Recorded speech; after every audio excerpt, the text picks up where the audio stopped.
Hi friends, എല്ലാവർക്കും എൻ്റെ ചാനലിലേക്ക് സ്വാഗതം. നമ്മൾ ഇത്രയും പറിച്ചെടുത്തിട്ടുണ്ട്. നമുക്കിനി ഇതൊന്ന് നല്ലപോലെ ക്ലീൻ ചെയ്യാം. ഇതിനകത്ത് നല്ല അരിയും അഴുക്കും ഒക്കെ ഉണ്ട്. ഈ പൂവിൻ്റെ തന്നെ ഉണങ്ങിയിരിക്കുന്ന ഒരു സാധനമുണ്ട്, കണ്ട് പൂ ഉണങ്ങിയത്. അതൊക്കെ നമ്മൾ ക്ലീൻ ചെയ്തെടുക്കണം. ആദ്യത്തെ ക്ലീനിങ് കഴിഞ്ഞു. ഇനി നമുക്കിത് കുറച്ച് നേരം വെള്ളത്തിലിട്ടിട്ട് ബാക്കി അഴുക്കൂടെ കളയാം. ഇപ്പോൾ വീഡിയോയിലേക്ക് പോകുന്നതിന് മുമ്പ് ആരെങ്കിലും സബ്സ്ക്രൈബ് ചെയ്യാതെ കാണുന്നവരുണ്ടെങ്കിൽ ഒന്ന് സബ്സ്ക്രൈബ് ചെയ്ത് സപ്പോർട്ട് ചെയ്തേക്കണേ. ചാമ്പയ്ക്കയുടെ ഗുണങ്ങളെല്ലാം എല്ലാവർക്കും അറിയാവുന്നതാണ്. ഇതിൽ ധാരാളം വൈറ്റമിൻ സി ഉണ്ട്. പിന്നെ പ്രത്യേകിച്ച് നമ്മുടെ തൊടിയിലുണ്ടാകുന്ന ഒരു ഫ്രൂട്ടാണ്. യാതൊരുവിധ കെമിക്കലോ കീടനാശിനിയോ ഒന്നും തളിക്കാതെ പ്രകൃതിയിൽ നിന്ന് കിട്ടുന്നതാണ്. ചെറിയ മധുരവും പുളിരസവും ചേർന്നാണ് ഇതിൻ്റെ ടേസ്റ്റ്. ഇപ്പോൾ ഉപ്പിലിടാനും മറ്റു കാര്യങ്ങൾക്കൊക്കെ ഇത് ജാം ഉണ്ടാക്കാൻ നല്ലതാണ്, ജ്യൂസിന് നല്ലതാണ്, അച്ചാറിന് നല്ലതാണ്. പിന്നെ ഇത് സീസൺ ആകുമ്പോൾ ഒരുപാട് പിടിച്ച് വെറുതെ പോകുന്നുണ്ട്. നമുക്കാർക്കും എല്ലാം ഒന്നും തിന്ന് തീർക്കാൻ പറ്റത്തില്ല. അപ്പോൾ ഇതൊന്ന് പ്രിസർവ് ചെയ്യുന്നതും ആർക്കും അറിയത്തില്ലായിരിക്കും. അപ്പോൾ എങ്ങനെ പ്രിസർവ് ചെയ്യാമെന്നുള്ളതാണ് ഞാൻ ഇന്ന് ഈ വീഡിയോയിൽ കാണിക്കാൻ പോകുന്നത്. അപ്പോൾ അതിനുവേണ്ടി ഞാൻ കുറച്ച് ചാമ്പയ്ക്ക പറിച്ച് ക്ലീനാക്കി എടുത്തിട്ടുണ്ട്. അതിനകത്തിരുന്ന സീഡെല്ലാം കളഞ്ഞു. ചിലതിനകത്തൊക്കെ പുഴുക്കളൊക്കെ ഉണ്ട്. അതൊക്കെ എടുത്ത് കളഞ്ഞ് 3-4 വെള്ളം കഴുകി വൃത്തിയാക്കി തോത്തിയെടുത്തതാണിത്. ചാമ്പയ്ക്ക റെഡിയാക്കാനായിട്ട് ഞാൻ തവയടപ്പ് വെച്ചിട്ടുണ്ട്. ഇതിലേക്ക് ഞാനൊരു ഗ്ലാസ് വെള്ളം ഒഴിച്ച് കൊടുക്കുകയാണ്. നമ്മൾ എടുക്കുന്ന ക്വാണ്ടിറ്റിക്ക് അനുസരിച്ച് ചേരുവകൾ മാറ്റാവുന്നതാണ്. ഇനി വേണ്ടുന്നത് പഞ്ചസാരയാണ്. ചാമ്പയ്ക്കയ്ക്ക് ഇതുവരെ ഒരു വിപണി കണ്ടെത്തിയിട്ടില്ലെന്നുള്ളതാണ് ഒരു വാസ്തവം. അതുകൊണ്ട് ഇല്ലാത്തവർക്ക് കിട്ടത്തില്ല, ഉള്ളവർക്ക് വെറുതെ പോവുകയും ചെയ്യുകയാണ്. അപ്പോൾ ഇങ്ങനെയൊക്കെ പ്രിസർവ് ചെയ്ത് വെച്ച് കഴിഞ്ഞാൽ ഇല്ലാത്തവർക്കും നമുക്ക് കൊടുക്കാൻ നോക്കും. ഇനി ഒരു നാരങ്ങ എടുത്തിട്ടുണ്ട്. അതിൻ്റെ ജ്യൂസ് നമുക്ക് പിഴിഞ്ഞൊഴിക്കാം.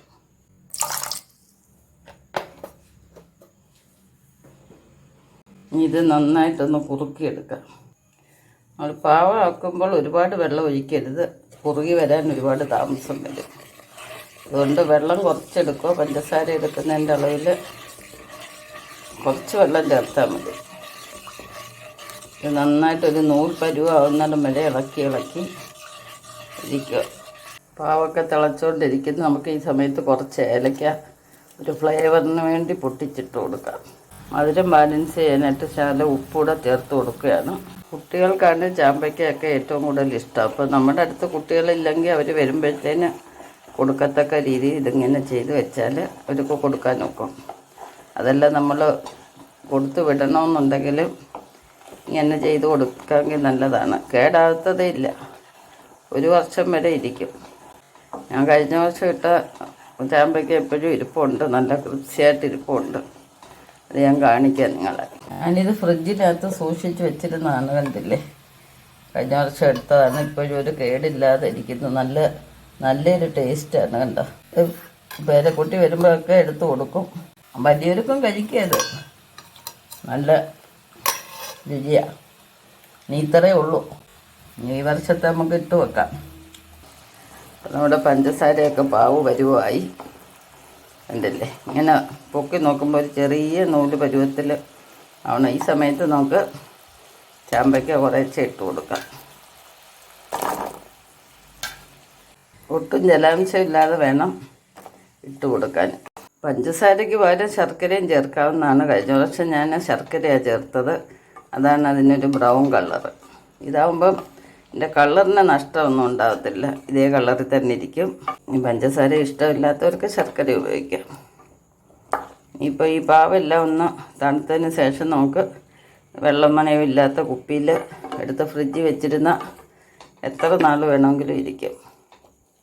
ഇപ്പോൾ സീസൺ അല്ലെങ്കിൽ നമുക്കൊരു ചാമ്പയ്ക്ക തിന്നണമെന്ന് തോന്നിയാൽ തിന്നാം. അപ്പോൾ എല്ലാവർക്കും ഈ വീഡിയോ ഇഷ്ടപ്പെട്ടെന്ന് വിചാരിക്കുന്നു. ഇത് ശർക്കരയിലെടുത്തതാണ്, ഇത് പഞ്ചസാരയിലെടുത്താണ്. രണ്ടിനും 2 കളറാണ്. പഞ്ചസാരയിലെടുത്തതിന് ചാമ്പയ്ക്കയുടെ നിറം നഷ്ടപ്പെട്ടിട്ടില്ല. ഇത് ഒരു ബ്രൗണിഷ് കളറായിട്ടുണ്ട്. അപ്പം നിങ്ങൾക്ക് ഏതാ ഇഷ്ടമെന്ന് വെച്ചാൽ, രണ്ടും ടേസ്റ്റിന് വ്യത്യാസമൊന്നുമില്ല. ഏതാ ഇഷ്ടമെന്ന് വെച്ചാൽ അങ്ങനെ ആക്കിയെടുക്കുക. നെക്സ്റ്റ് ഒരു വെറൈറ്റി ആയിട്ട് അടുത്ത വീഡിയോ കാണാം. ശുഭദിനം ആശംസിച്ചുകൊണ്ട് ബൈ ബൈ.